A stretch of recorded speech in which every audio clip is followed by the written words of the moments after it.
ഈ ജയരാജൻ സാർ പറയുന്നു. ജയരാജൻ സാറിന് എന്തറിയാം ആശമാരെ പറ്റി? എന്തോന്നറിയാം? ജയരാജൻ സാർ പറഞ്ഞ വെറും കുട്ടിയാ, ഒന്നും അറിയില്ല. അപ്പോൾ ഞാൻ സമരം ഞങ്ങള് സമരത്തിന് തന്നെയാണ്. ഇതിനും വിജയിച്ചില്ല, ഉപരോധത്തിനും വിജയിച്ചില്ല എന്നുണ്ടെങ്കിൽ ഞങ്ങൾ മരണം വരെ സമരം കിടക്കും. ഞങ്ങൾക്ക് കിട്ടേണ്ടത് വാങ്ങിയിട്ടേ ഞങ്ങൾ പോവുള്ളൂ. ഇപ്പോഴും ആ നിലപാടുകൾ ഒരു മാറ്റവും ഈ വെയിലത്ത് മഴയത് ഞങ്ങൾ കഷ്ടപ്പെടാന്നുണ്ടെങ്കിൽ ഈ നിന്ന് ഞങ്ങൾ മോശമായിട്ട് ഒന്നും പറയുന്നില്ല സാറേ. ഒരു പാർട്ടി ഞങ്ങൾ മോശമായിട്ട് പറയുന്നില്ല. ഞങ്ങളിത് എല്ലാം ഒരൊറ്റ ആശാ വർക്കേഴ്സ് എന്ന് മാത്രമുള്ള ഒരു നേബിളിലാണ് ഇരിക്കുന്നത്. ആരുടെയെങ്കിലും കയ്യിൽ ഒരു കൊടി ഉണ്ടോ എന്ന് നോക്കണം സാറേ. ഒരു കൊടി എങ്കിൽ സാർ പറഞ്ഞു, പലരും പല രാഷ്ട്രീയക്കാരാണ്. ഞാൻ പറഞ്ഞാൽ സാർ വേറെ ഒന്നും, ഞാൻ ഒരു കമ്മ്യൂണിസ്റ്റ് ഏരിയയാണ്. ഞാൻ പക്കാ കമ്മ്യൂണിസ്റ്റ് ഏരിയയാണ്.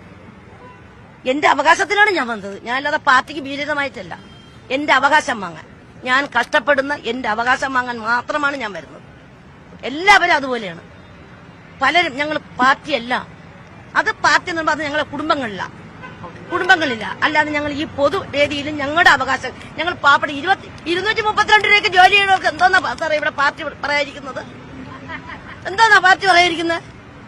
ഞങ്ങളുടെ അവകാശം, ഞങ്ങൾ ജോലി ചെയ്ത് ഞങ്ങൾ അധ്വാനിച്ച പൈസ ഞങ്ങൾ വന്നത്, അല്ലാതെ ഞങ്ങൾ കൂടുതലൊന്നും ആവശ്യപ്പെടുന്നില്ല.